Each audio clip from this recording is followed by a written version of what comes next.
सभी दोस्तों का मैं संकल्प परिवार में सभी अपने भाइयों और बच्चों का स्वागत करता हूं।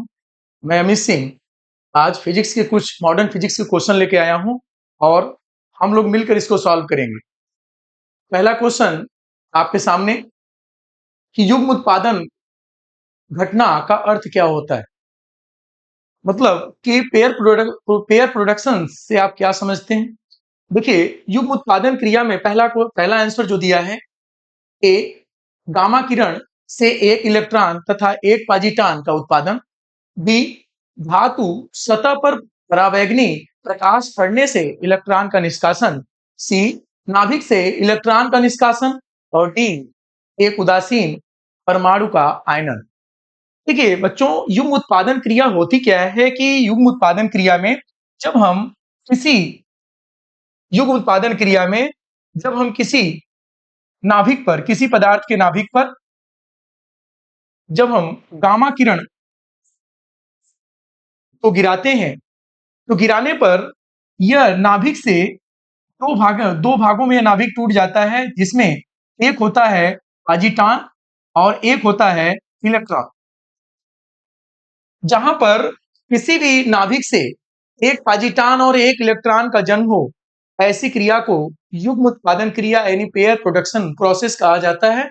इसमें सबसे बड़ा रोल इस गामा किरण फोटॉन का होता है और गामा किरण फोटॉन ही जब इस नाभिक पर गिरती है और ये नाभिक इसको अवशोषित करने के बाद ये दो भागों में इसमें विभाजित करता है, जिसमें एक पॉजिट्रॉन बनता है और एक इलेक्ट्रॉन बनता है, जिसे हम युग्म उत्पादन क्रिया कहते हैं।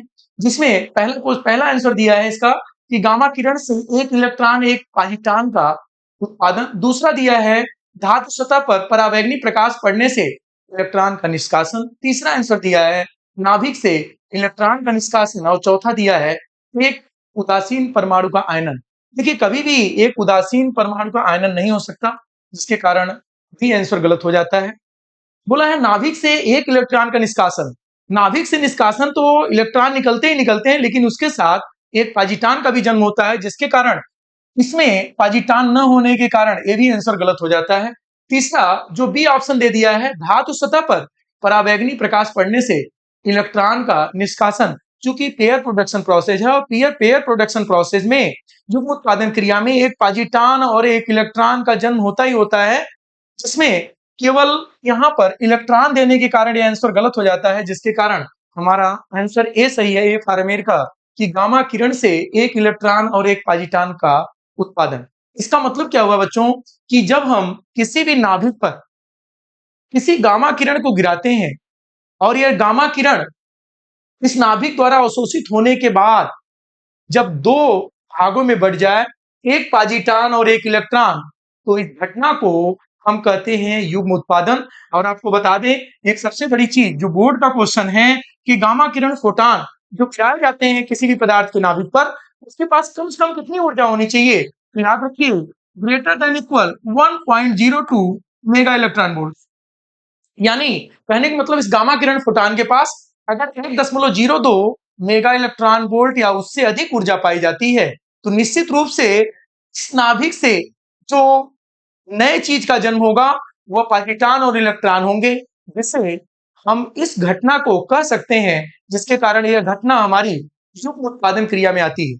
इसका मतलब हमारे पास एक चीज क्लियर हो गया कि 100% क्लियर हुआ कि जब भी हम किसी नाभिक पर गामा किरण फोटॉन के पास को गिराते हैं और ऐसे गामा किरण फोटॉन को जिसके पास ऊर्जा कम से कम 1.02 मेगा इलेक्ट्रॉन वोल्ट या उससे अधिक होनी चाहिए, तो ऐसे कंडीशन पर इस नाभिक से दो चीजों का जन्म होता है, एक पॉजिट्रॉन और एक इलेक्ट्रॉन, जिसके कारण यह घटना आपका युग्म उत्पादन कहलाता है। और याद रखिएगा युग्म उत्पादन में एक पॉजिट्रॉन और एक इलेक्ट्रॉन दोनों जन्म लेते हैं, फिर वही उत्पादन होगा। दूसरी चीज, इस जो आपके पास नाभिक है इस पे गिरने वाले जो गामा किरण फोटॉन है, वह गामा किरण फोटॉन अपने पास कम से कम इतनी या इससे अधिक ऊर्जा इनके पास होनी चाहिए, जिसकी वैल्यू है 1.02 इलेक्ट्रॉन वोल्ट या उससे अधिक। ठीक है, चलिए पहला क्वेश्चन का आंसर हुआ हमारा कि ए फॉर अमेरिका, गामा किरण से एक इलेक्ट्रॉन एक पॉजिट्रॉन का जन्म होना ही, यानी गामा किरण के गिरने से और अवशोषित होने के बाद इस नाभिक से इनकी ऊर्जाओं में दो भागों में विभाजित होना, यानी एक इलेक्ट्रॉन और एक पॉजिट्रॉन का जन्म होना ही हमारा क्या कहलाता है? पेयर प्रोडक्शन यानी युग्म उत्पादन क्रिया कहलाती है। चलिए अगला क्वेश्चन।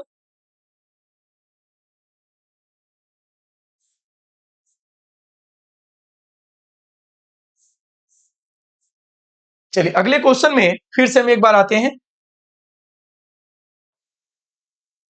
अगला क्वेश्चन है, युग्म उत्पादन वह प्रक्रिया है जिसमें क्या होता है? इसमें ऑप्शन दिया कि ये पेयर प्रोडक्शन कैसा प्रोसेस होता है। बोला इसमें कि एक इलेक्ट्रॉन तथा एक प्रोटॉन उत्पन्न होते हैं जब एक हाइड्रोजन परमाणु विघटित होता है।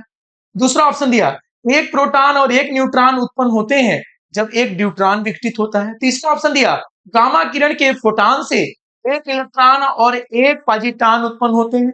चौथा आंसर दिया, दो न्यूट्रॉन उत्पन्न होते हैं जब एक अल्फा कण किसी भारी नाभिक से टकराता है। कि बच्चों इससे पहले ही मैंने बता चुका, मैं बताया कि युग्म उत्पादन क्रिया में किसी भी पदार्थ के नाभिक पर जब हम गामा किरण फोटॉन और ऐसे गामा किरण फोटॉन जिसके पास वैल्यू, जिसका मान 1.02 मेगा इलेक्ट्रॉन वोल्ट या उससे अधिक हो, जब ये गिराई जाती है, गिरने के बाद यह नाभिक इसे अवशोषित कर लेता है। अवशोषित करने के बाद यह गामा किरण फोटॉन अगर एक पॉजिट्रॉन और एक इलेक्ट्रॉन में डिवाइड हो जाए तो ऐसी घटना ही युग्म उत्पादन कहलाती है। यानी कहने का मतलब युग्म उत्पादन क्रिया के लिए सबसे खास बात है कि गामा किरण फोटॉन होना चाहिए और ऐसे गामा किरण फोटॉन जिसके पास वैल्यू 1.02 मेगा इलेक्ट्रॉन वोल्ट या उससे अधिक हो, और वह जब किसी भारी नाभिक या किसी नाभिक पे गिरे तो नाभिक उसे अवशोषित करे और यह गामा किरण फोटॉन अवशोषित होने के बाद ही इसमें से दो भागों में विभाजित हो, दो भागों में बढ़ जाए, एक पॉजिट्रॉन और दूसरा इलेक्ट्रॉन, तभी यह घटना युग्म उत्पादन कहलाती है। जिसमें आंसर आपके सामने चार दिए हैं।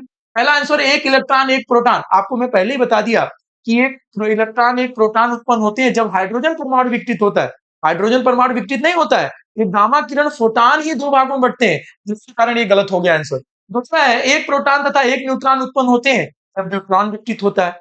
तो देखिए यहाँ तो पहले ही गलत हो गया बच्चों, क्या कि एक प्रोटॉन यानी पॉजिट्रॉन, प्रोटॉन तो पॉजिटिव चार्ज है, और एक न्यूट्रॉन जो निरावेशित है, जबकि यहाँ पे होना क्या चाहिए था? इलेक्ट्रॉन होना चाहिए था, जिसके कारण ये भी आंसर गलत है। अगला आंसर है गामा किरण के फोटॉन से एक इलेक्ट्रॉन एक पॉजिट्रॉन का उत्पन्न होना, और निश्चित रूप से सी ही आपका आंसर सही होगा, सी फॉर चाइना। क्यों? क्योंकि गामा किरण से ही एक फोटॉन और एक इलेक्ट्रॉन का जन्म होता है, और ये तब जब गामा किरण फोटॉन किसी नाभिक पे गिरता है और नाभिक उसे अवशोषित कर लेती है। तो उसके बाद जब गामा किरण फोटॉन का विघटन होता है तो दो रूपों में होता है, एक फोटॉन और एक इलेक्ट्रॉन। इसे हम कह सकते हैं कि यहाँ पर हम ये बात कह सकते हैं कि निश्चित रूप से युग्म उत्पादन क्रिया में एक पॉजिट्रॉन और एक इलेक्ट्रॉन का जन्म होता है। चलिए अगला आंसर, अगला जो आपके सामने क्वेश्चन है, तीसरे नंबर का क्वेश्चन, चलिए हम लोग उसको भी सॉल्व करते हैं। और याद रखिएगा बच्चों कि किसी चीज में ऑब्जेक्टिव में अगर आपको मल्टीपल चॉइस क्वेश्चन अगर सॉल्व करना है, इस बात का जरूर ध्यान रखना है कि जितनी भी गलतियां आप काटते जाएंगे, यानी जितना गलत आंसर आप काटते जाएंगे, सही आंसर उतना जल्दी मिलता है। और दूसरी चीज, अगर आपका कॉन्सेप्ट क्लियर है तो निश्चित रूप से आंसर आपके सामने नजर आएंगे।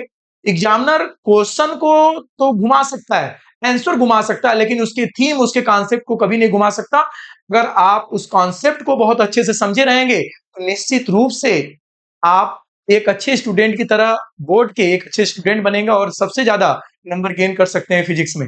कि फिजिक्स हर सब्जेक्ट अपना कॉन्सेप्ट लेके चलता है, तो फिजिक्स में भी कॉन्सेप्ट होता है। अगर हर क्वेश्चन के कॉन्सेप्ट को समझेंगे तो निश्चित रूप से आंसर उसी में रहेगा। आंसर एग्जामिनर बदल सकता है लेकिन कॉन्सेप्ट कभी नहीं बदल सकता। इसके साथ हम तीसरे क्वेश्चन की ओर चलते हैं। अगला क्वेश्चन है, एक इलेक्ट्रॉन एक पॉजिट्रॉन युग्म बनता है जब नाभिक द्वारा परावैंगनी प्रकाश अवशोषित करते हैं, नाभिक द्वारा गामा विकिरण अवशोषित होता है, न्यूट्रॉन नाभिक से टकराता है, इलेक्ट्रॉन नाभिक से टकराता है। चलो बच्चों, तीसरे क्वेश्चन का आंसर, युग्म एक इलेक्ट्रॉन और पॉजिट्रॉन युग्म बनता है। आपको पता होगा कि यहाँ पे क्या बोला बेटा, इलेक्ट्रॉन और पॉजिट्रॉन युग्म। अब आपको ये भी पता हो जाना चाहिए कि इलेक्ट्रॉन और पॉजिट्रॉन युग्म ही युग्म उत्पादन यानी पेयर प्रोडक्शन कहलाता है। और यह कब होता है?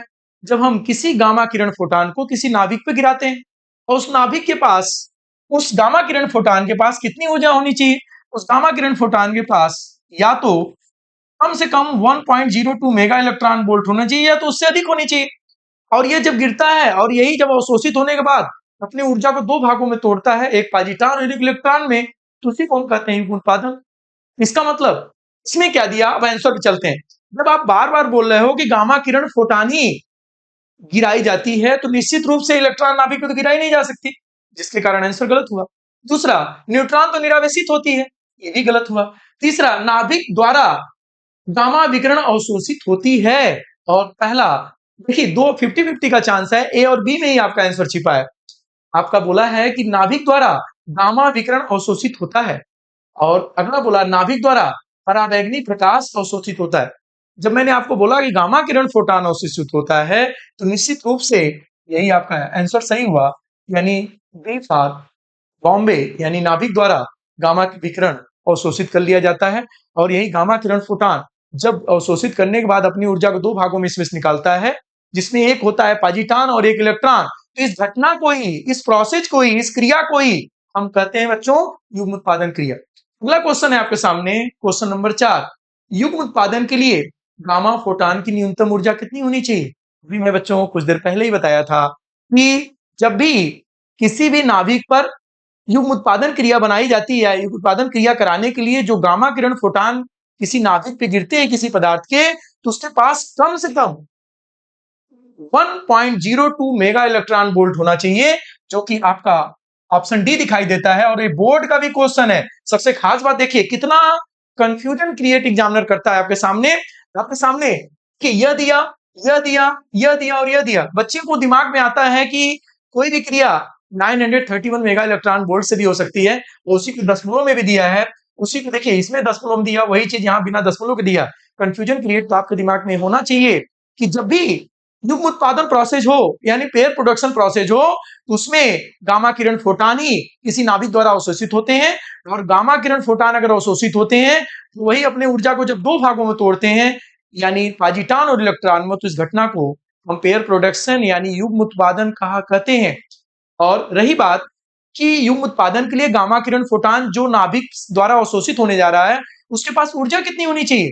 तो यहाँ मैं भी कुछ देर पहले बताया था कि गामा किरण फोटॉन के पास 1.02 मेगा इलेक्ट्रॉन वोल्ट या उससे अधिक होनी चाहिए, जिसके कारण यह आंसर बी आपका डी फॉर डेनमार्क का आंसर सही हुआ, यानी 1.02 मेगा इलेक्ट्रॉन वोल्ट। एक बार फिर से हम बता दें, युग्म उत्पादन के लिए गामा फोटॉन के पास न्यूनतम ऊर्जा से कम ऊर्जा कितनी होनी चाहिए? 1.02 मेगा इलेक्ट्रॉन वोल्ट से कम होनी चाहिए, उससे अधिक कुछ भी हो सकती है। लेकिन अगर उससे कम हुई तो होगा क्या? अगर उससे कम हुई तो दो इफेक्ट और जन्म लेते हैं, जिसको हम कहते हैं क्रॉम्पटन इफेक्ट। याद रखिएगा, क्रॉम जिसको हम कहते हैं बच्चों क्रॉम्पटन इफेक्ट कहते हैं, क्रॉम्पटन प्रभाव और वैद्युत प्रभाव। ठीक है, यानी फोटो इलेक्ट्रिक इफेक्ट, प्रकाश का वैद्युत प्रभाव कहा जाता है। यह दो चीज जन्म लेता है, ये ध्यान रखिएगा। चलिए, ये 4 क्वेश्चन हो गए, यानी आपको एक चीज क्लियर हो गया कि उत्पादन, अभी तक मैंने जितने चारों क्वेश्चन कराए, चारों क्वेश्चन देखिए कितना मोस्ट इंपॉर्टेंट है कि सब पेयर प्रोडक्शन से आ रहे हैं। क्वेश्चन का तरीका घूम गया, तो बस आपको दो ही बात हमारी याद रखनी है कि युग्म उत्पादन यानी पेयर प्रोडक्शन प्रोसेस में कौन कौन जन्म लेते हैं, तो कहोगे पाजिट्रॉन और इलेक्ट्रॉन, इसके अलावा कुछ नहीं। दूसरी चीज ये जाननी है आपको कि पेयर प्रोडक्शन प्रोसेस में जो आपके गामा फोटॉन होते हैं, उनके पास ऊर्जा कितनी होनी चाहिए? तो आप 1.02 मेगा इलेक्ट्रॉन वोल्ट या उससे अधिक। तीसरी चीज आपको ये जानना है कि यही युग्म उत्पादन प्रोसेस में यानी पेयर प्रोडक्शन प्रोसेस में जो गामा किरण फोटॉन है, जब नाभिक अवशोषित कर लेता है किसी भी पदार्थ का, तो यही अपनी ऊर्जा को दो भागों में वियोजित करते हैं, यानी एक पाजिट्रॉन और एक इलेक्ट्रॉन के रूप में, जिसे हम क्या कहते हैं? युग्म उत्पादन क्रिया कहते हैं। चलिए अब पांचवें क्वेश्चन की ओर बढ़ते हैं। पांचवें क्वेश्चन में आपके सामने यह रहा, वो देख लीजिए। पांचवा क्वेश्चन है बच्चों कि 2.6 मेगा इलेक्ट्रॉन वोल्ट ऊर्जा के फोटॉन से, एक न्यूमेरिकल आया बोर्ड का कि 2.6 मेगा इलेक्ट्रॉन वोल्ट ऊर्जा के फोटॉन से एक इलेक्ट्रॉन और एक पाजिट्रॉन बनता है। वेरी गुड, कितना अच्छा क्वेश्चन है कि 2.6 मेगा इलेक्ट्रॉन वोल्ट ऊर्जा का एक फोटॉन, यानी 2.6 मेगा इलेक्ट्रॉन वोल्ट ऊर्जा का एक फोटॉन, ठीक है, से एक इलेक्ट्रॉन एक पाजिटान का जन्म होता है, यानी देखिए क्वेश्चन में कैसे पकड़ेंगे कि एक इलेक्ट्रॉन एक पाजिटान, यानी इसका मतलब हुआ कि यह प्रोसेस हुआ पेयर प्रोडक्शन का, यानी युग्म उत्पादन का बच्चों। यानी इसका मतलब 2.6 मेगा इलेक्ट्रॉन वोल्ट ऊर्जा के एक फोटान से एक इलेक्ट्रॉन एक पाजिटान बनता है। इसका मतलब ही हुआ कि फोटान जो है एक ऐसा प्रोसेस करा रहा है जिसका नाम है पेयर प्रोडक्शन, यानी युग्म उत्पादन। बोला है इन दोनों कणों को कुल गतिज ऊर्जा लगभग मिलेगी। एक चीज और आपको क्लियर कर दें बच्चों कि लगभग की जब बात कर देता है तो लगभग का मतलब ये नहीं होता है कि बराबर, यानी एक को आपको बता दें क्लियर युग्म उत्पादन प्रोसेस में, पेयर प्रोडक्शन प्रोसेस में या युग्म उत्पादन क्रिया में जो आपके फोटान होते हैं, जो पाजिटान होते हैं, उनको ज्यादा ऊर्जा मिलती है जो बची हुई में 1.02 के बाद, और जो इलेक्ट्रॉन होते हैं उनको कम ऊर्जा मिलती है। इसका रीजन भी बता दें, तो क्योंकि नाभिक जो है उस पाजिटान को दूर भेजता है प्रतिकर्षण करने के लिए, दूर भेजता है जिसको उसे त्वरित करने के लिए उसको ऊर्जा की आवश्यकता पड़ती है, और दूसरा जो इलेक्ट्रॉन होता है उसको अपने पास बुलाता है जिसको रोकने का प्रयास करता है, जिसे मंदित करने के लिए न्यूनतम ऊर्जा की आवश्यकता पड़ती है। यानी एक चीज और क्लियर हुआ कि युग्म उत्पादन क्रिया में जो 1.02 मेगा इलेक्ट्रॉन वोल्ट है वो तो तोड़ने का काम किया, पेयर प्रोडक्शन बनाया, उसके बाद की जो ऊर्जा बची वह ऊर्जा केवल एक ही काम में आती है कि दोनों पाजिटान और इलेक्ट्रॉन को काइनेटिक एनर्जी देती है, गतिज ऊर्जा देती है, और वो भी गतिज ऊर्जा समान नहीं देती। जहां पर पाजिटान को ज्यादा ऊर्जा देती है वहीं पर इलेक्ट्रॉन को थोड़ा कम ऊर्जा देती है। क्यों? क्योंकि पाजिटान को नाभिक त्वरित करता है, अपने से दूर भगाता है, अपने से ज्यादा दूर प्रतिकर्षित करता है, लेकिन उसी जगह इलेक्ट्रॉन को ट्रैक्शन के कारण, आकर्षण के कारण मंदित करने का काम करता है, अपने पास बुलाता है, जिसमें ऊर्जा की आवश्यकता पड़ती है। चलिए अगला क्वेश्चन देखिए, इस क्वेश्चन को कैसे करेंगे, बहुत नॉर्मल न्यूमेरिकल। जब आपको इतना ही बता दिया गया कि 2.6 मेगा इलेक्ट्रॉन वोल्ट की एक फोटान एक इलेक्ट्रॉन एक पाजिटान उत्पन्न करता है, तो निश्चित रूप से यह प्रोसेस हुआ पेयर प्रोडक्शन, पेयर प्रोडक्शन यानी युग्म उत्पादन क्रिया हुई। और युग्म उत्पादन क्रिया में अभी मैं कुछ देर पहले बताया कि 1.02 मेगा इलेक्ट्रॉन वोल्ट युग्म उत्पादन कराता है, उसके बाद जो ऊर्जा बचती है वह गतिज ऊर्जा में परिवर्तित होती है, वो भी लगभग समान मिलती है। तो हम करेंगे क्या ऐसे बच्चों को क्वेश्चन, पहली बात जो उसको युग्म उत्पादन क्रिया कराए उस ऊर्जा को पहले निकाल लेते हैं। तो देखिए बची हुई ऊर्जा यानी जो शेष ऊर्जा होगी वह क्या होगी, 2.6 मेगा इलेक्ट्रॉन वोल्ट से minus 1.02 mega electron volt minus कर देंगे। तो देखिए जब माइनस करेंगे तो हम क्या लिख सकते हैं, डेल्टा ई इक्वल टू, देखिए यहां पर यह हो गया 8, यह हो गया 5, और यहां पे हो गया बच्चों 1.58 मेगा इलेक्ट्रॉन वोल्ट, ये तो ऊर्जा बची। लेकिन भैया आपको ये बता दें कि एक इलेक्ट्रॉन एक पाजिटान है, दो दो हैं, तो दोनों में लगभग ऊर्जा देनी है, तो हमको करना क्या है कि 1.58 मेगा इलेक्ट्रॉन वोल्ट में हम 2 से डिवाइड कर देंगे, और जब 2 से डिवाइड करेंगे तो लगभग जो वैल्यू आपकी आ रही है कि आपको बोला है कि दोनों कणों की कुल गतिज ऊर्जा टोटल पूछ रहा है, आपसे नहीं पूछ रहा किसी एक को, तो हमें यहाँ करने की जरूरत ही नहीं है, हमारा आंसर मिल चुका 1.58 लगभग क्या 1.58 लगभग आपके सामने 1.6 के रूप में दिखाई दे रहा है, और आंसर होगा आपका 1.6 मेगा इलेक्ट्रॉन वोल्ट। अगर यही क्वेश्चन आपसे पूछता कि एक इलेक्ट्रॉन एक पाजिटान में लगभग कितनी मिलेगी अलग अलग, तो हम करते क्या 2 से डिवाइड कर देते, लेकिन हमें 2 से डिवाइड करने की बात नहीं किया है। हमसे पूछता है कि कुल कितनी ऊर्जा बचेगी, भैया अगर 2.6 मेगा इलेक्ट्रॉन वोल्ट है और वह एक युग्म उत्पादन क्रिया में काम आ रहा है, तो 1.02 मेगा इलेक्ट्रॉन वोल्ट तो उसकी युग्म उत्पादन क्रिया में, यानी इसको बनाने में काम आ गए। जो बचा वो बचा कितना का बचा 1.58, यही इस गतिज ऊर्जा के रूप में इन दोनों को मिलेंगे। कुल पूछा है, कुल का मतलब 1.58, इसका आंसर 1.58 लगभग कौन है 1.6, और आपका आंसर हो गया 1.6। उसी प्रकार बच्चों जैसे कि आपको पहले संवारने में समय लगता है, उसके बाद फिर आपको बनाने में समय लगता है। कोई चीज आप पहले लाते हो तब बनाते हो, जैसे खाना ही हुआ, खाना के लिए पहले आप व्यवस्था करते हो, उसके बाद तब किचन में बनाते हो। लाए नहीं और सीधे बना दिए तो कभी हो ही नहीं सकता। तो वही चीज यहाँ पर भी है कि पहले दोनों जन्म लेंगे, और जन्म लेने के बाद ही आगे के कार्य को करेंगे, त्वरित होंगे या मंदित होंगे। जब जन्म ही नहीं लिए तो त्वरित और मंदित होने का प्रश्न ही नहीं उठता। चलिए अगला क्वेश्चन है, 1 किलोग्राम पदार्थ की तुल्य ऊर्जा लगभग कितनी होती है। देखिए मैं आपको याद होगा बच्चों, आपको मैं पढ़ाया था कि किसी भी द्रव्यमान को ऊर्जा में बदलना या किसी भी ऊर्जा को द्रव्यमान में बदलना, यह केवल एक ही वैज्ञानिक ने अपना समीकरण देके बताया था, वो थे आइंस्टीन। आइंस्टीन का रिलेटिव थ्योरी यानी सापेक्षता सिद्धांत से ये फार्मूला आया था कि द्रव्यमान ऊर्जा में संबंध समीकरण, एक फार्मूला मैं बताया था बच्चों, E इक्वल टू mc²। जब भी आपके सामने कोई ऐसा प्रश्न बने कि किसी भी मास को, किसी भी द्रव्यमान को एनर्जी में बदलने के लिए यानी ऊर्जा में बदलने की बात करें, किसी भी ऊर्जा को आपको द्रव्यमान में बदलने की बात करें, तो तुरंत ही आइंस्टीन की समीकरण को फॉलो करिएगा और आप दोनों लिख सकते हैं delta E equal to delta mc²। गलत नहीं होगा कुछ भी। इस फार्मूले इसको फॉलो करेंगे और अपने अगर द्रव्यमान दिया है, मास दिया है, तो उसको एनर्जी में कन्वर्ट कर सकते हैं और एनर्जी दिया है तो उसको मास में कन्वर्ट कर सकते हैं। और यह केवल एक ही समीकरण से हो सकता है। उस फार्मूले को आइंस्टीन द्वारा दिया गया था, उस समीकरण को, इक्वेशन को आइंस्टीन ने दिया था, जिसका नाम था मास एनर्जी इक्वेशन। और यह किसके बारे में दिया गया था कि जब मास एनर्जी रिलेशन आया तभी इक्वेशन बन के आया, जिसको आइंस्टीन का रिलेटिव थ्योरी यानी सापेक्षता सिद्धांत कहते हैं। और यह फार्मूला होता है E इक्वल टू mc² या delta E equal to delta mc²। चलिए अब इसको हम सॉल्व करते हैं। क्वेश्चन कैसे होगा वो देखिए। हमको लग रहा है बच्चों आप लोगों को उम्मीद होगा कि समझ में आ रहा होगा क्वेश्चन, क्योंकि आप लोग पिछले क्लास में इसको पढ़े थे। इस क्वेश्चन को करा रहे हैं कि जो बोर्ड के संभावित क्वेश्चन है या बोर्ड में ऐसे ऐसे क्वेश्चन पूछे जाते हैं जिसमें आप गलतियां कर बैठते हैं, क्योंकि बोर्ड का सिलेक्शन 1 नंबर और 2 नंबर के क्वेश्चन पे होता है। जो नंबर आप लोग गेन करते हैं, 1 नंबर 2 नंबर, लॉन्ग तो सब लोग कर लेते हैं, लेकिन शॉर्ट में ही आपसे गलतियां होती हैं। और इसी शॉर्ट से गलतियों से बचने के लिए आपको मैं आज ये ऑनलाइन क्लास ले रहा हूं। हमें उम्मीद है कि हर क्वेश्चन को आप समझेंगे, इसलिए समझेंगे क्योंकि आप हमसे पढ़े हैं और हमारे क्लास को देखा भी है।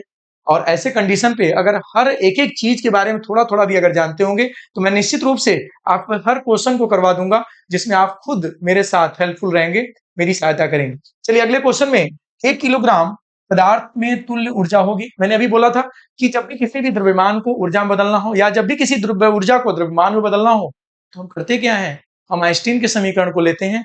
और आइंस्टीन का समीकरण बच्चों है delta E equal to delta mc² या E इक्वल टू mc²। तो करना क्या है बच्चों, देखिए आपको आंसर जूल में दिया है, आपका एनर्जी की यूनिट जूल ही होती है। आपको करना क्या है कि जूल के लिए मास जो होता है किलोग्राम में होता है, लेकिन अगर किलोग्राम में है तो कुछ बदलने की जरूरत नहीं है। तो सी जो होती है स्पीड ऑफ लाइट यानी प्रकाश की चाल होती है, वैल्यू रखिए और आंसर लीजिए। कैसे लेंगे, चलो देखो बच्चों, delta E equal to delta m की वैल्यू 1 है, यहाँ पे c की वैल्यू होती है 3 इंटू 10⁸ का होल स्क्वायर, और डेल्टा E इक्वल टू हो जाएगा बच्चों 9 इंटू 10⁻16 जूल। लगभग आपसे पूछा है वैल्यू क्या होगी, तो देखो 10⁻11 तो होगी नहीं, क्यों, क्योंकि यहाँ पे 16 पावर आ जा रहा है, 14 होगी नहीं, नियरेस्ट वैल्यू 20 होनी नहीं चाहिए, बहुत ज्यादा चला गया, यानी आपका आंसर हो गया 10⁻17 जूल।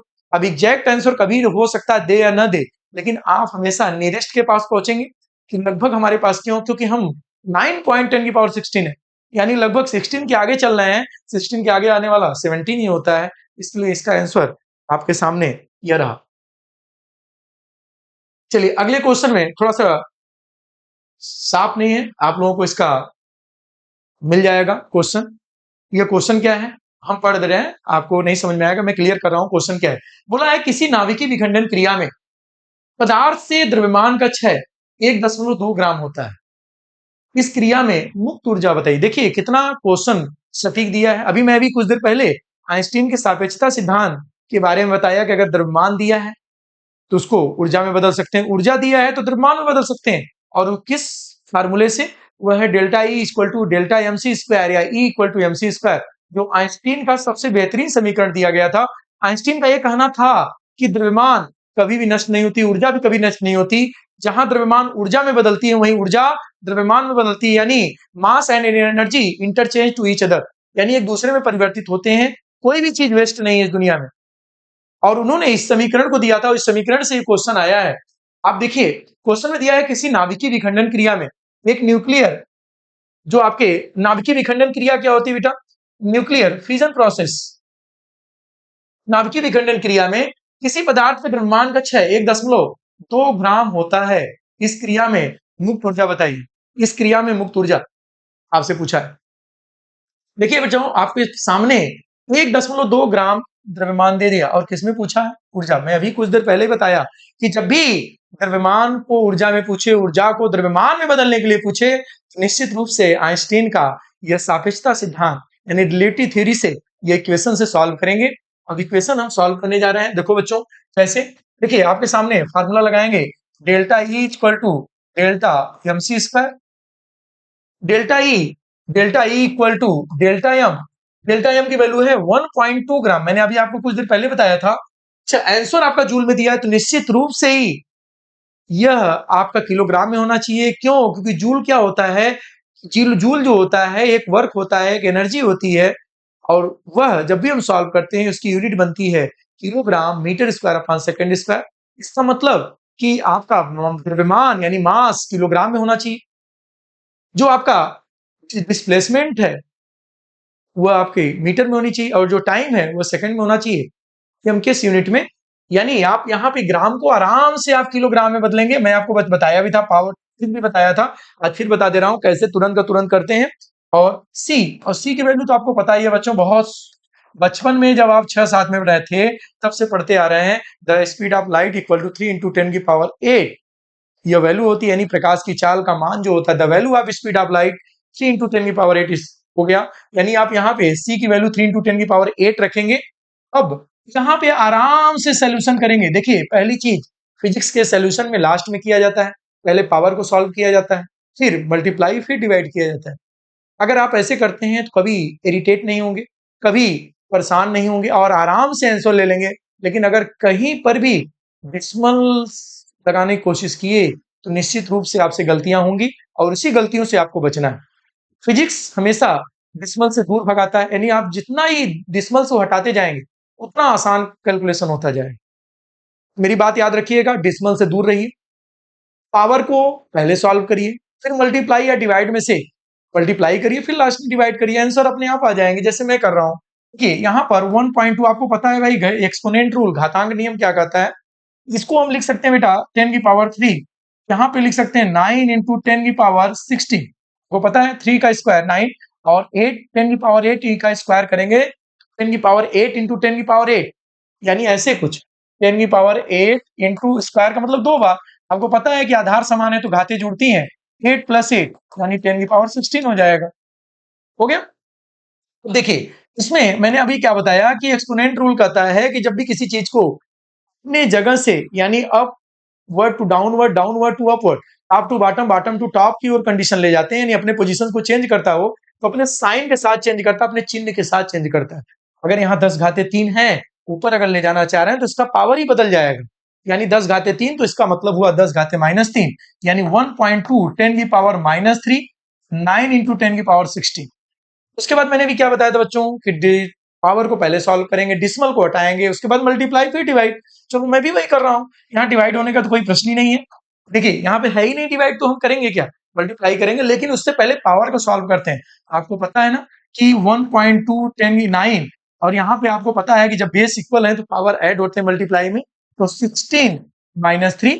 और इसको जब सॉल्व करेंगे तो आपको ये भी पता है, टेबल भी आना चाहिए कि 12 9 जा कितना होता है, तो 108 होता है। तो 108 में ये भी आना चाहिए कि डिसिमल किधर से किधर लगते हैं, तो हमेशा राइट टू लेफ्ट लगते हैं, एक पॉइंट पर लगे, इनटू 10⁻13। ये हमारा आंसर आया। लेकिन हम अपने आंसर को देखे नहीं क्या आंसर ऐसा मिल रहा है, कहीं मिल रहा जरूर रहा होगा। अगर मिल रहा है तो उसको हम सोल्यूशन देंगे। देखिए एक चीज तो क्लियर हो गया कि ये तो गलत हो गया दोनों, क्योंकि ये तो है ही नहीं, इसी दो में आंसर है। एक दिया है 1.08 10⁻17 और एक दिया है 1.08 10⁻14। हमारा 13 लगभग आ गया है। अब इसको हम ये भी लिख सकते हैं क्या, देखिए इसी चीज को 10.8 है, जिसको हम लिख सकते हैं 1.08 इंटू 10 इंटू 10⁻13। और जब इसको सॉल्व करेंगे बच्चा तो यह हो जाएगा, बेस इक्वल है यानी हो जाएगा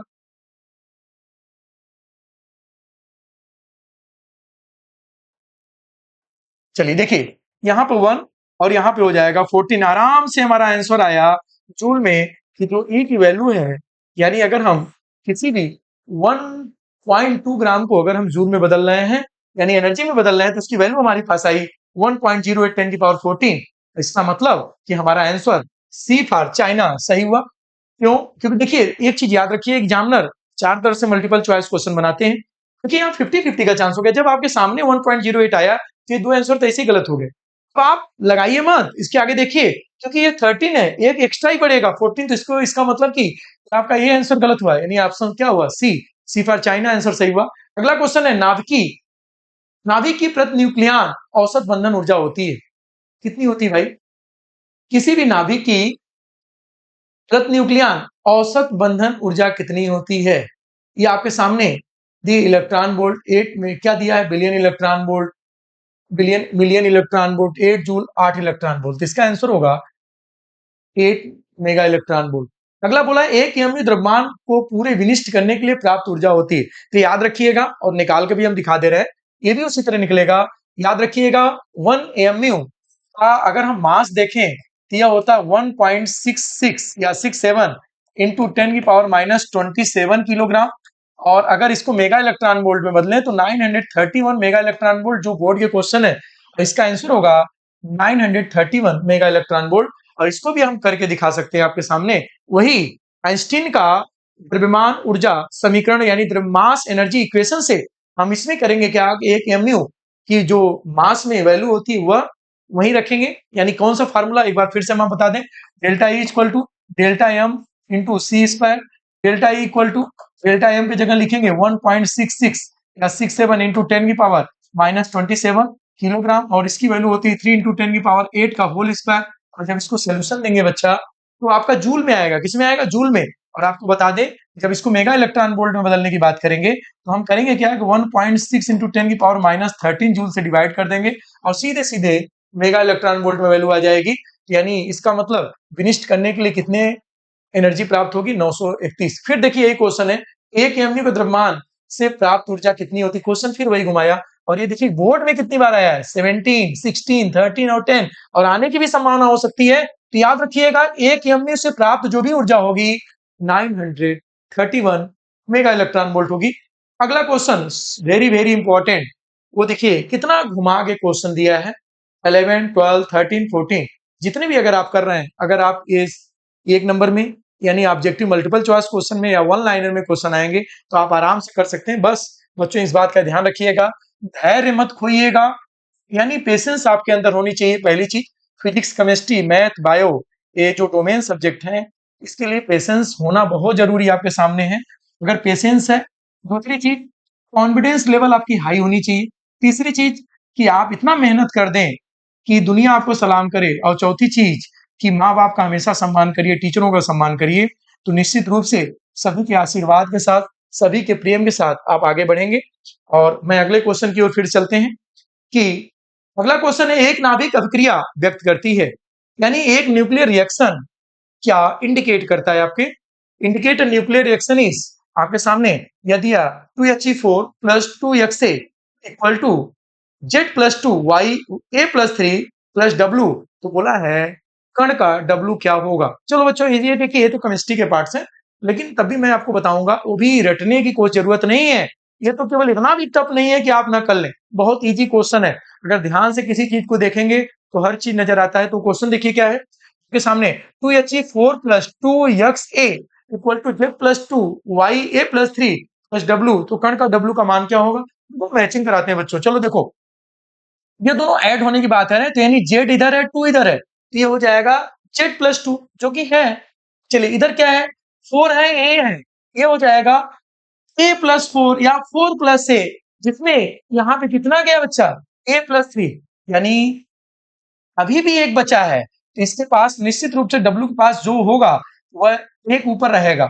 लेकिन नीचे क्या है, नीचे तो दोनों ये ले चुका है, यानी ये 2 प्लस जेड था, यानी Z+2 पूरा आ गया, यानी इसके पास कुछ नहीं रहेगा W के पास, यानी वो W पूछा है क्या, यानी आपको क्या है, एटॉमिक जो नंबर है, एटॉमिक नंबर यानी प्रमाण वह आपका कुछ नहीं मिल रहा है, क्योंकि 2He4 प्लस Z में 2 प्लस जेड y को मिल गया पूरा का पूरा, लेकिन y को अगला जो ऊपर का 4+A में A+3 मिला, बचा है जो W को चला जाता है, W के पास एटॉमिक नंबर नहीं मिला, लेकिन एटॉमिक वेट अभी भी 1 बरकरार है।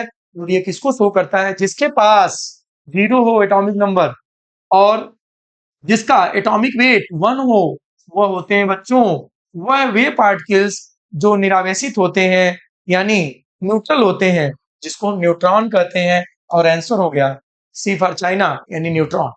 अगला क्वेश्चन है हाइड्रोजन नाभिक की बंधन ऊर्जा क्या होती है? यानी binding energy of hydrogen nucleus is क्या है? दिया है 13.6 electron volt, -13.6 electron volt, 6.8 electron volt और 0। वेरी वेरी इंपॉर्टेंट क्वेश्चन, इसको आईएमपी में करूंगा। वेरी वेरी इंपॉर्टेंट, इसमें बच्चे बहुत से फंसते हैं कि हाइड्रोजन नाभिक की बाइंडिंग एनर्जी क्या होती है। The binding energy of hydrogen nucleus is, ये क्या है बच्चों? क्योंकि एक चीज आपको पता होगा कि हाइड्रोजन के पास तो क्या होता है, एक ही होता है उसके पास तो और आपको पता है कि बाइंडिंग एनर्जी की जो परिभाषा मैंने आपको बताया था, डिफिनीशन, तो मैंने बताया था कि बाइंडिंग एनर्जी वह मिनिमम एनर्जी होती है जो न्यूक्लियन को इन्फिनिटी तक दूर करने का काम करती है या बांधी रखती है। यानी दोनों काम करती है, या तो दूर कर देती है, यानी बाइंडिंग एनर्जी वह मिनिमम एनर्जी है जो न्यूक्लियन का मतलब क्या होता है बच्चों? प्रोटॉन और न्यूट्रॉन को दूर ले जाने का काम करती है। और आपको जो पता है कि यहाँ पे तो हाइड्रोजन के पास एक ही होता है, तो यहाँ न्यूट्रॉन होने का सवाल ही नहीं उठता। जब हाइड्रोजन में न्यूट्रॉन होने का सवाल ही नहीं उठता, तो किसको हम तोड़ेंगे? किसी को नहीं तोड़ेंगे तो अपने आप टूट गया है, जिसके कारण बाइंडिंग एनर्जी बच्चों होगी 0। वेरी इंपॉर्टेंट क्वेश्चन, याद रखना। Binding energy of hydrogen nucleus is already 0, क्योंकि बाइंडिंग एनर्जी उसके लिए होती है जब न्यूक्लियन को तोड़ना होता है, न्यूक्लियन को दूर करना होता है, प्रोटॉन और न्यूट्रॉन को दूर करना होता है। जब प्रोटॉन न्यूट्रॉन में एक ही है तो दूर किसको करोगे? जैसे उसी तरह कि जैसे किसी कोई ऐसा परिवार जो अकेला हो, जो आगे के वंशज उसके नहीं चल पा रहे हैं, तो ऐसे कंडीशन पर तोड़ना बेकार है। किसको तोड़ोगे? उसको अकेला खुद है, वो टूटा हुआ खुद है, किसको तोड़ना है? किसी को नहीं तोड़ पाओगे, जिसके कारण इसकी वैल्यू होगी 0। अगला क्वेश्चन है किसी नाभिक के अस्थायित्व का निर्णय होता है किसके द्वारा? ये भी मैं क्वेश्चन बता चुका हूं। मैं अपने कॉन्सेप्ट में ये चीज बताया था कि किसी भी नाभिक के अस्थायित्व की व्याख्या explanation of stable of nucleus only एक ही चीज करता है, वो होता है पर न्यूक्लियन बाइंडिंग एनर्जी, बंधन ऊर्जा के न्यूक्लियन से। याद रखिएगा, प्रोटॉन की संख्या से नहीं होता, न्यूक्लियन की संख्या से नहीं होता, बंधन ऊर्जा से नहीं होता, केवल होता है बंधन ऊर्जा न्यूक्लियन से। पर न्यूक्लियन बंधन ऊर्जा से ही नाभिक के अस्थायित्व की पहचान होती है। पर न्यूक्लियन बंधन ऊर्जा जितना ज्यादा होगा, नाभिक का अस्थायित्व उतना ज्यादा होगा। उसी तरह जैसे अपने हिंदुस्तान में हर एक आदमी के अगर कमाने की क्षमता पता चल जाए, तो हमारे रिच कंट्री की पहचान होगी कि कितना अच्छे रिच फैमिली है, क्या कितना रिच कंट्री। अगर पूरे आदमी से नहीं होती, किसी एक का निकाला जाता है, और किसी एक की अगर एवरेज वैल्यू ज्यादा दिखाई दे रही है अदर कंट्री से, अपने देश की, तो निश्चित रूप से रिच फैमिली, अगर कम दिखाई दे तो पुअर फैमिली। इसी तरह निकाला जाता है। याद रखिएगा, किसी नाभिक के अस्थायित्व की पहचान हमेशा बंधन ऊर्जा के प्रति न्यूक्लियन यानी प्रति न्यूक्लियन बंधन ऊर्जा से ही बच्चों होता है। चलिए अगला क्वेश्चन है, हीलियम नाभिक का द्रव्यमान क्षति यदि 0.0303 MeO, हीलियम नाभिक के प्रति न्यूक्लियन बंधन ऊर्जा का मान बताइए। और यह बोर्ड में 2011 में आया था। और सोचिए कितना खतरनाक क्वेश्चन बोर्ड में देते हैं, जिसमें आप कभी भी अगर आप ध्यान से केयरफुली होकर न पढ़े, तो कभी भी आप गलती कर बैठते हैं। लेकिन संकल्प परिवार आपके साथ है, संकल्प हमेशा आपकी हमेशा संकल्पित रहेगा आपको आगे बढ़ाने में। 24 सालों का रिकॉर्ड रहा कि बच्चे यहाँ से टॉप किए और टॉप करते हैं। तो आपसे भी उम्मीद मैं ये करूंगा कि आप भी संकल्प परिवार से इसी तरह पढ़ के टॉप करिए, जिससे आपके माँ बाप का नाम रोशन हो, आपके क्षेत्र का नाम रोशन हो, साथ में संकल्प परिवार के टीचरों और संकल्प के हर मेंबर का नाम रोशन हो आपके वजह से। चलिए अगला क्वेश्चन यह है, हीलियम नाभिक का द्रव्यमान क्षति 0.0303 MeO है। हीलियम नाभिक के प्रति न्यूक्लियन बंधन ऊर्जा का मान बताइए।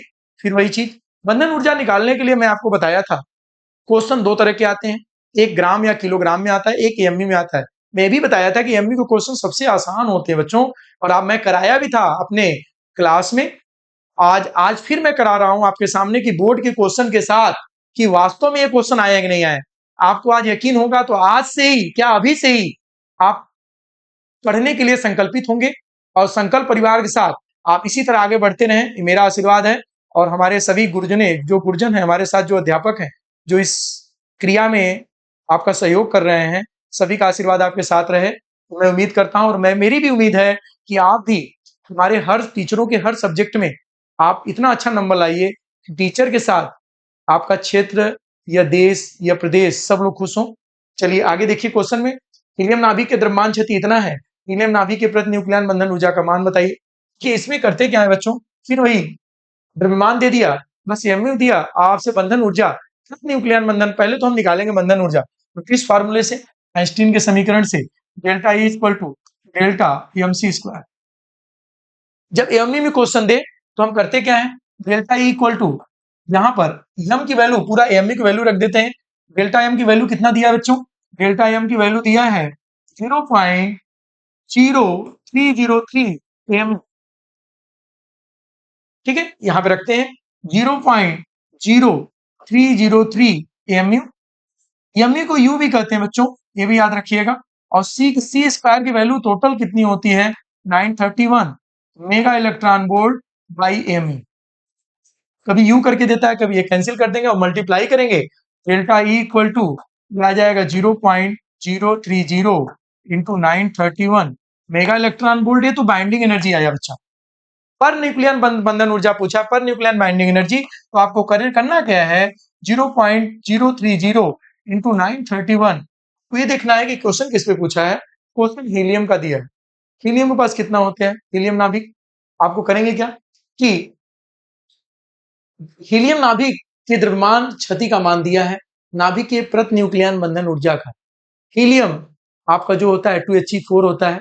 ठीक है, 2He4 में आप 4 से यहाँ डिवाइड कर देंगे और आप आंसर ले लेंगे।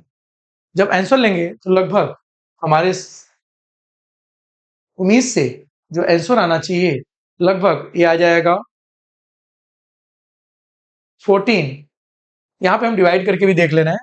चलिए देखिए, यहाँ पे हो जाएगा, नियरेस्ट वैल्यू लेंगे इसका तो लगभग ये हो जाएगा, इसको पहले सॉल्व कर लेते हैं। डेल्टा ई इक्वल टू यह हो जाएगा 1234, यानी 303 इंटू 10 की पावर -4, 931/4। इसका नियरेस्ट वैल्यू लेंगे, लगभग हो जाएगा 300, 300 और 900, यानी 300 और 900/4। और यहां से 2 जीरो कट गया, 9 त्रिक 27, 4 से डिवाइड किए, 4 छक 24, 4 अट्ठे 4 सत्ते 28, 4 छक 24, 4 सत्ते 28, 7, लगभग आपका 7 मेगा इलेक्ट्रॉन वोल्ट आ रहा है। यही आंसर होगा आपका। चलिए अगला क्वेश्चन है। इसका मतलब बच्चों एक चीज समझ में आया कि क्वेश्चन कितने इंपॉर्टेंट मिल रहे हैं, चाहे वो द्रव्यमान क्षति से हो, चाहे वो पेयर प्रोडक्शन से हो, चाहे वो बंधन ऊर्जा से हो, चाहे प्रति न्यूक्लियन बंधन ऊर्जा से हो, चाहे किसी समीकरण से हो। चलिए आगे, अगला क्वेश्चन आपके सामने, ताप नाभिकीय अभिक्रिया में थ्री, थ्री का मतलब यहाँ साइज दिया है, 1H2 plus equal to 2He4 plus 1H1 plus 0N1 प्लस 21.6 मेगा इलेक्ट्रॉन वोल्ट में अभिकारक की प्रति न्यूक्लियन निष्कासित ऊर्जा होगी। चलिए बच्चों, इस क्वेश्चन को ये भी बोर्ड में 2012 में आया है, कैसे करेंगे? चलिए देखते हैं, एक बार फिर प्रयास करते हैं। बोला है ताप नाभिकीय अभिक्रिया में 1H1 में से, बोला है आपसे कि 2He4 plus 1H1 plus 0N1 प्लस 21.6 मेगा इलेक्ट्रॉन वोल्ट में अभिकारक की प्रति न्यूक्लियन निष्कासन ऊर्जा होगी। चलिए इसमें कितना दिया है टोटल? देखिए यही दिया है ना, ये आपका ऊर्जा होगा। चलिए अगला क्वेश्चन है, यदि ड्यूट्रॉन की बंधन ऊर्जा इतनी दी हो तो ये द्रव्यमान क्षति। ये क्वेश्चन आपको होमवर्क में दे रहे हैं, क्यों? क्योंकि ये क्वेश्चन मैं भी आपको एमयू में देकर, द्रव्यमान क्षति देकर आपसे बंधन ऊर्जा पूछा था प्रति न्यूक्लियन, लेकिन आपको बंधन ऊर्जा ही निकालना है। अब आप बंधन ऊर्जा से, अब आपको निकालना क्या है, बंधन ऊर्जा से द्रव्यमान क्षति निकालेंगे। ये आपको क्वेश्चन दे रहे हैं होमवर्क के लिए, आप इसको करिएगा, नहीं आएगा तो हमारे क्लास में जरूर पूछिएगा, मैं इसको फिर से एक बार बता दूंगा, क्योंकि सेम क्वेश्चन है इसलिए इसको रिपीट नहीं कर रहे हैं। एक नाभिकीय विक्रिया में जनक नाभिक ए तथा बी, संतति नाभिक सी और डी के द्रव्यमान में विलंबित होती है, तो आपसे पूछा है कि कितनी ऊर्जा मुक्त होगी। ठीक है भैया, देखिए आपसे पूछा मुक्त ऊर्जा बताइए। देखो बच्चा, यहाँ पर थोड़ा ब्लर आ रहा है, एकदम साफ नहीं आ रहा है, लेकिन कोशिश करेंगे। क्लियर नहीं हो पा रहा है क्वेश्चन, क्या है?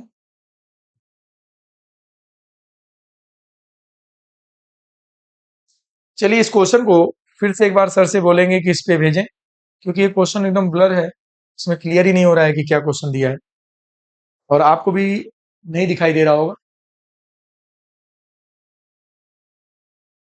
हाँ। चलिए अगला क्वेश्चन है आपके सामने, चलिए इसको देख ले रहे हैं। 18 ये हम सर से फिर से एक बार हम अगले सेशन में जब आएंगे इस क्वेश्चन को फिर से एक बार हम बताएंगे, क्योंकि क्वेश्चन एकदम क्लियर नहीं हो पा रहा है इसलिए नहीं मैं बता पा रहा हूं। चलिए अगला क्वेश्चन है, यूरेनियम 235 नाभिक के विखंडन से मुक्त ऊर्जा 200 मेगा इलेक्ट्रॉन वोल्ट होती है, तो प्रति न्यूक्लियन ऊर्जा का मान बताइए। देखिए आपको यूरेनियम 235 की बात किया, जब यूरेनियम 235 की बात किया बच्चों, तो इसमें मुक्त प्रति न्यूक्लियन बंधन ऊर्जा की बात किया है। यूरेनियम 235 के पास जो परमाणु क्रमांक होते हैं वो होते हैं, दो तरह के यूरेनियम पाए जाते हैं। मैं आपको क्लास में भी बताया था कि वो क्लास में क्या था, यूरेनियम मैं पहले आपको यूरेनियम जो बताया था, तो यूरेनियम दो तरह के पाए जाते थे। एक था यूरेनियम 235 और एक था यूरेनियम 238। यानी 92 यूरेनियम 235 कहा जाता है और एक 92 यूरेनियम 238 होता है, जिनका रेशियो भी मैं आपको बताया था कि यह इस यूनिवर्स में 141 रेशियो 1 के रूप में प्राप्त होते हैं, जहां पे 238 141 का रेशियो रहता है, और वहीं पे यूरेनियम 235 145 रेशियो 1 के रेशियो में आते हैं, सॉरी 145 रेशियो 1 के रेशियो में आते हैं, जहां पर यूरेनियम 238 को तोड़ने के लिए सिर्फ न्यूट्रॉन की आवश्यकता होती है, जो नाभिकीय विखंडन के प्रोसेस में है, और उसके पास 1 मेगा इलेक्ट्रॉन वोल्ट से अधिक ऊर्जा होनी चाहिए, कम से कम इतना होना चाहिए। और वही यूरेनियम 235 के लिए मंदगामी न्यूट्रॉन की आवश्यकता होती है, जिसके पास 0.03 इलेक्ट्रॉन वोल्ट ऊर्जा होती है। देखिए क्वेश्चन में आपके सामने दिया है कि यूरेनियम 235 का अगर मुक्त ऊर्जा 200 मेगा इलेक्ट्रॉन वोल्ट हो तो पर न्यूक्लियर बंधन ऊर्जा बताइए। चलिए बच्चों देखो, यूरेनियम 235 की जब बात करते हैं, तो यूरेनियम 235 को हम लिख सकते हैं 92 यूरेनियम 235, और इसके पास टोटल ऊर्जा बोल रहा है 200 मेगा इलेक्ट्रॉन वोल्ट, और आपसे पूछा है पर न्यूक्लियन। अगर यही पूछता कि बताइए कि बंधन ऊर्जा कितनी होती तो आंसर ये होता, लेकिन आपसे क्वेश्चन में यहाँ पे बोल दिया है कि प्रति न्यूक्लियन बंधन ऊर्जा यानी पर न्यूक्लियन बाइंडिंग एनर्जी, जो मैं अभी इससे पहले बताया कि किसी भी नाभिक के स्थायित्व की पहचान, स्टेबिलिटी की जो आइडेंटिफिकेशन करती है यानी पहचान करती है, वो पर न्यूक्लियन बंधन ऊर्जा से होती है।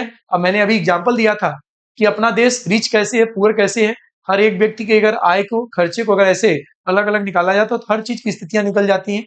तो इसी तरह यहाँ पर भी को करना क्या है कि टोटल कितने, टोटल आपके पास मास कितने हैं 235, तो 200 में 235 का डिवाइड कर देंगे और आंसर जो आएगा वो आपका आंसर होगा, लगभग हमको मिल रहा है, लगभग हमको लग रहा है एक से कम होना चाहिए, ये होना चाहिए। उसको सॉल्व करके आप देखेंगे तो लगभग यही आएगा, क्योंकि ये तो दो आंसर तो पहले ही गलत हो गए, अब इसी दो आंसर में है, अगर हम इसको डिवाइड करें तो लगभग,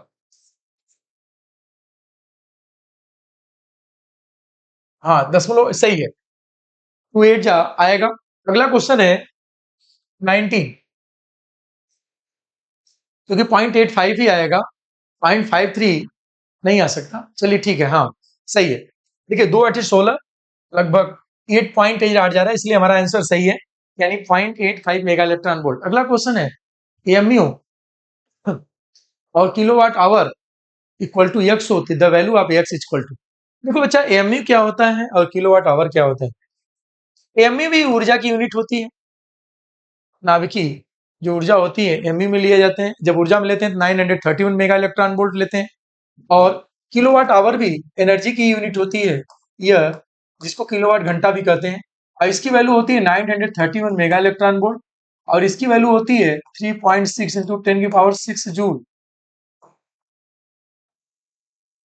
अगर हम बच्चों इसको सॉल्व करें, आपसे पूछा है कि the ratio of MU by kilowatt hour equal to X, then the value of X equal to X greater than 1, X less than 1, X equal to 1, none of this. देखिए यहाँ पे बोला भी है ऑप्शन में कि वो दिया भी है यहाँ पे 1 MU equal to 931 mega electron volt, और इसको जूल में आपको सॉल्व करके भी दिखाया है। 931 इंटू 1.6 10 की पावर -19 जूल, मेगा का मतलब होता है 6 और इलेक्ट्रॉन वोल्ट का होता है -19 यानी -13 हुआ। और आपसे ये वैल्यू भी दिया है 3.6 10 की पावर 6, और आपसे पूछा है कि वैल्यू बताइए। चलिए हम आपके सामने ही कर रहे हैं, आपके सामने एक चीज तो क्लियर है कि यह 1 नहीं आ सकता, क्योंकि यह वैल्यू जो है आपके सामने जो दिखाई दे रहा है, यह वैल्यू यहाँ पे 1 नहीं हो सकता। अब इन दोनों में से एक आंसर है, अब जो भी हो क्या होगा वो देखिए कैसे पकड़ेंगे और कैसे लगाएंगे, उस क्वेश्चन को हम कर रहे हैं।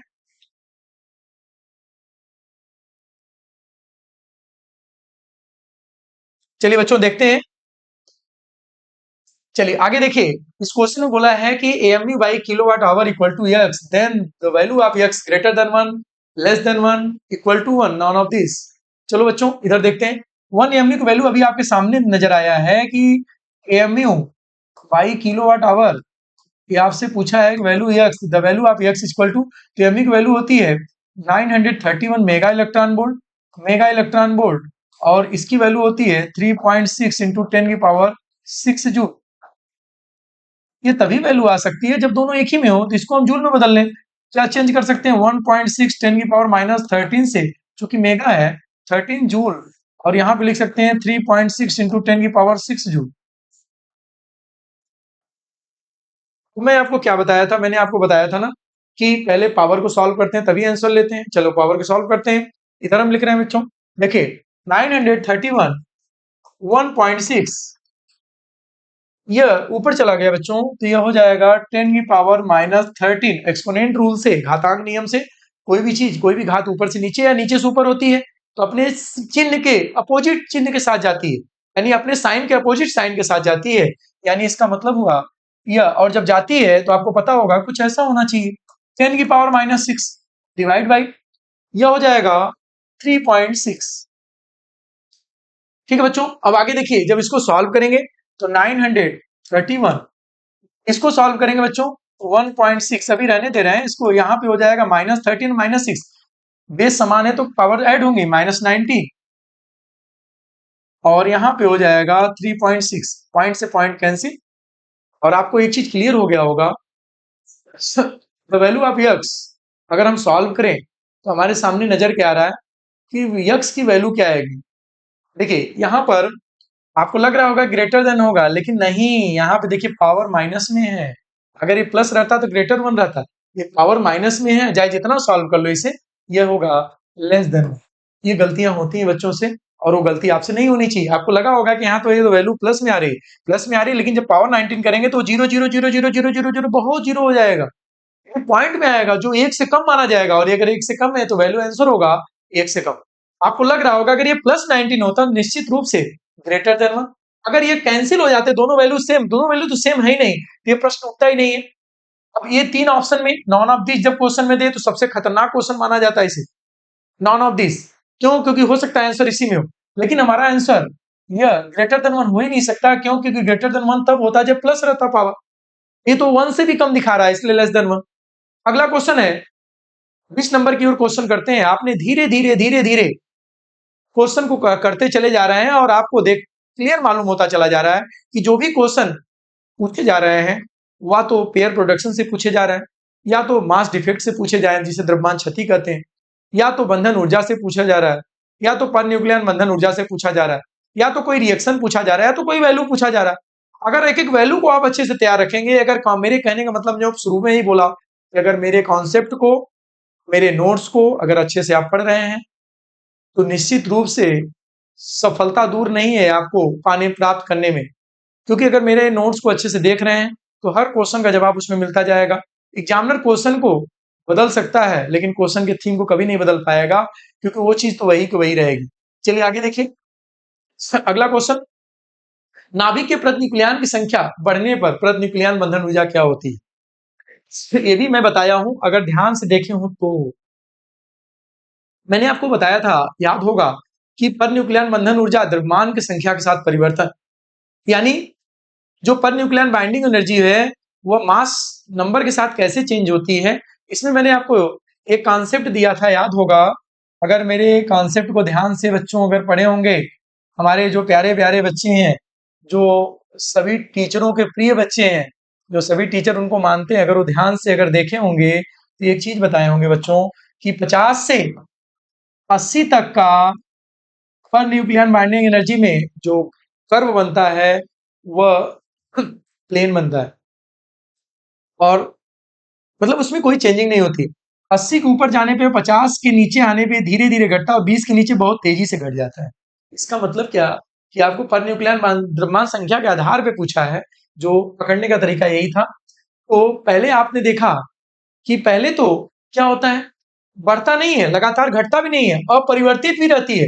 अपरिवर्तित का मतलब कभी चेंज नहीं होता, ऐसा कैसे हो सकता है कि 50 से 80 तक तो वह धीरे-धीरे बढ़ा, 80 के बाद धीरे-धीरे कम हुआ। मैंने क्या बोला 50 से 80 के बढ़ता गया धीरे-धीरे, फिर कम हुआ, 50 के नीचे भी कम हुआ और 20 के नीचे और कम हो गया। मेरे कहने का मतलब क्या 50 से 80 तक बढ़ा, 80 के ऊपर क्या घटा, 50 से नीचे भी घटा और 20 में बहुत तेजी से नीचे घटा। इसका मतलब कि लगातार बढ़ता भी नहीं है, लगातार घटता भी नहीं है और परिवर्तित होने का सवाल ही नहीं है। आपका आंसर मिल गया, सी फॉर चाइना। पहले बढ़ता है और फिर घटता है। चलिए अगला क्वेश्चन, नाभिकीय रिएक्टर में नियंत्रक छड़ बनी होती है किसकी? ये तो याद रखिएगा, कैडमियम की बनी होती है। चलिए अगला क्वेश्चन, नाभिकीय रिएक्टर में मंदन न्यूट्रॉनों की संख्या नियंत्रित करता है। मंदन न्यूट्रॉन की गति को मंदित करता है। नियंत्रक छड़ें न्यूट्रॉन की गति को मंदित करते हैं और शीतलक न्यूट्रॉन की गति को मंदित करता है। क्या होना चाहिए भाई? संख्या को नियंत्रित नहीं करता, मंदन न्यूट्रॉनों की गति को मंदन करता है। नियंत्रित छड़ें न्यूट्रॉन की गति, नाभिकीय रिएक्टर प्रोसेस में न्यूट्रॉन की गति को मंदन किया जाता है, मंदित किया जाता है। चलिए अगला है, नाभिकीय संलयन प्रक्रिया निम्नलिखित में से क्या उचित है? ठीक है बच्चों, आज का क्लास समाप्त होता है। अगले सेशन में फिर से हम आएंगे। धन्यवाद।